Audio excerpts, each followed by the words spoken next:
9:11 a.m. December 2nd, 2022. 14th thought on intellect. Logically sound. You can say what I say, or say what you want to say, but being logically sound should end our thoughts on intellect, so we cover it in this lecture. What other decision is there to be made after all this hard work but that of superlatives and their court? To say there is one who is superlative of the few finalists that have been selected for this presentation some think is rude, but being more traditional few prefer to break from tradition. As all presented are finalists, the burden to judge must fall upon those amongst us furthest in distance with accomplishments or in age so that the least amount of biased influence may result. As pop culture has a way of invigorating crowds to the beat of its own drum, it wouldn't be logically sound if those judging fell subject to the trending winds of change. And we know that change is often for the better, but it is just that this time we don't have the luxury of taking that risk. There is just too much at stake for judges to be whisked away by a song they love as opposed to the ability expressed by the vocal artist. Doing so would be too close to politics, whose position to choose red or blue is not always logically sound. Sure, we would like to think politicians adhere to logic, and essentially they do, but it is that small percent of the time, when the party is allowed to choose for a representative, which is in question. Anyone can have crowd appeal, but that's not what we are judging in this competition, as the masculinity of a rowdier crowd has little to do with feminine grace taught in our #SkullOffBlackGirlMagic. With an objective eye we are drawn toward what appears most clement, while subjectively rating the dignity of others compared to ours, but the politics surrounding feminine grace, supported, is only more logically sound. In our last thought on intellect, being logically sound, we are naturally drawn by our eye, objectively, toward what appears most clement to our understanding.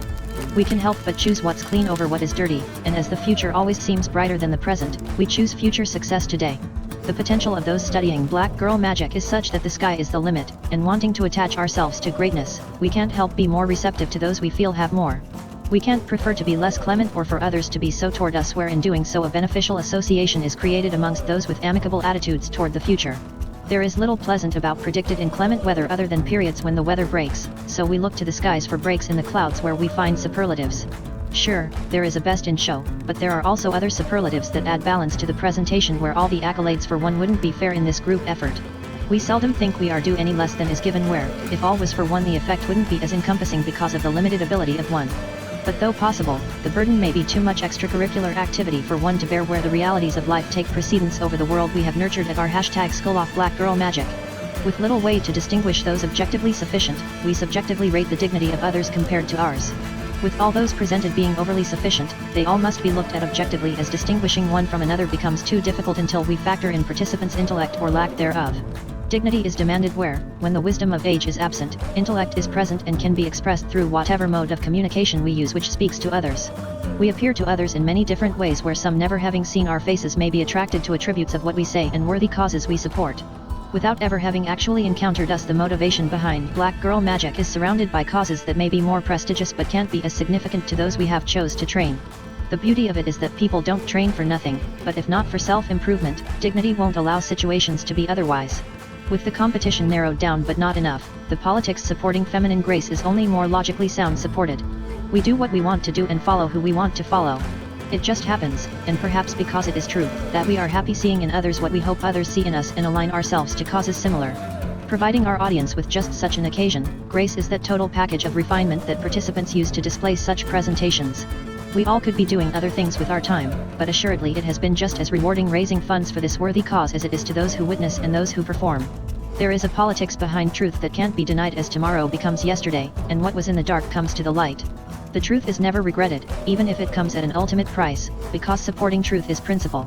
On principle we balance the timelessness of truth with the grace of maturity learned from our #SkullOffBlackGirlMagic, where, if our assumptions were wrong, we wouldn't know anything about it.